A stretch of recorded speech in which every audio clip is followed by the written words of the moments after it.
আসসালামু আলাইকুম সুপ্রিয় ভিউয়ার্স। কেচি সিঁড়ি অতি সহজ একটা সিঁড়ি।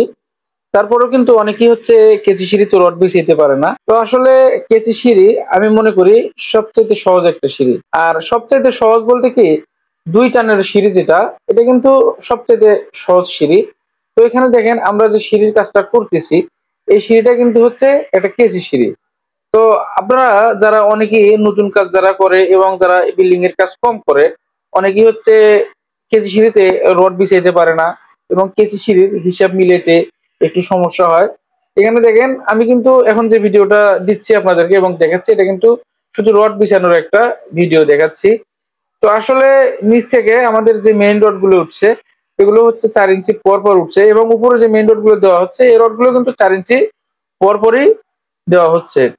তারপর এই নিচ থেকে যে রডগুলো উঠছে এবং মাঝখানের ল্যান্ডিং থেকে নিচে যে টপগুলো নামবে, এগুলোও কিন্তু ঠিক ৪ ইঞ্চি পরপরই দেওয়া হয়েছে।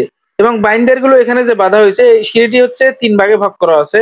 বাইন্ডার গুলো যেগুলো বাঁধা হচ্ছে, এগুলো হচ্ছে মিডলের অংশ ৭ ইঞ্চি পরপর এবং নিচের অংশ কিন্তু ৪ ইঞ্চি পরপর। কেমন করে ৪ ইঞ্চি পরপর হলো, এখানে দেখেন বটম জালি এবং টপ জালি, এখানে কিন্তু ২ টা জালি আছে।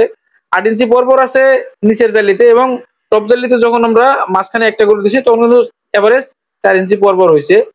তো আসলে এখানেও ঠিক এইভাবে হবে উপরের অংশতে। কিন্তু মাঝখানের যে অংশ আছে, এই অংশতে কিন্তু ৭ ইঞ্চি পরপরই থাকবে।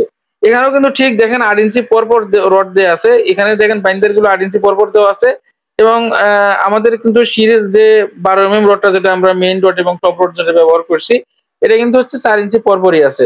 আর বাইন্ডার গুলো দেখেন, এখানে যখন আমরা এখন যে এই বাইন্ডারটা দিচ্ছি, এই বাইন্ডারটা যখন আমরা উপরের এই যে উপরের জালির সঙ্গে যখন আমরা বাঁধবো, তখন কিন্তু এখানেও ঠিক ৪ ইঞ্চি পরপর বাইন্ডার গুলোও হবে। তো আসলে কেচি সিঁড়ি অতি সহজ একটা সিঁড়ি। তারপরেও কিন্তু অনেকেই হচ্ছে কেচি সিঁড়িতে রড বিছাইতে পারে না।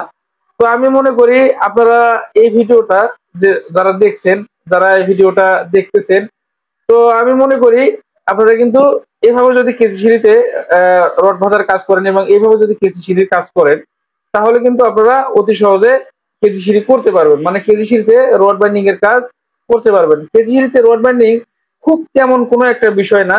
আসলে কেচি সিঁড়ি অতি সহজ একটা সিঁড়ি আমি মনে করি। তো আমি কিন্তু সবসময় চেষ্টা করি, আমি যখন একটা ভিডিও দেই আপনাদের কাছে, ফেসবুকে যখন একটা ভিডিও আপলোড করি, চেষ্টা করি কিন্তু সেই ভিডিওটাতে কোনো না কোনো বিষয় নিয়ে কথা বলার জন্য। তো আসলে আমার ভিডিওগুলো আপনাদের কাছে কেমন লাগে আমি জানি না। তবে চেষ্টা করি, আমি যে ভিডিওটা করি, চেষ্টা করি আমি সেই ভিডিওটাতে কোনো না কোনো বিষয়ে ভিডিও করার জন্য।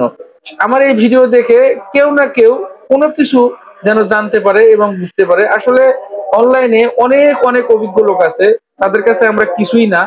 তবে সেই দিক থেকে আমি বলবো, এই অনলাইনে ভিডিও করার পর অনেক বন্ধু বান্ধব, অনেক ফলোয়ার্স ভাই, অনেকেই কিন্তু অনেক কিছু বলে যে ভাই আপনার ভিডিওগুলো ভালো লাগে। তো আসলে এটাই সবচাইতে বড় পাওয়া। এর চাইতে বড় পাওয়া আমি মনে করি আমার কাছে আর কিছুই নাই। তো যাই হোক বন্ধুরা, সবাই ভালো থাকেন, সুস্থ থাকেন। আল্লাহ হাফেজ।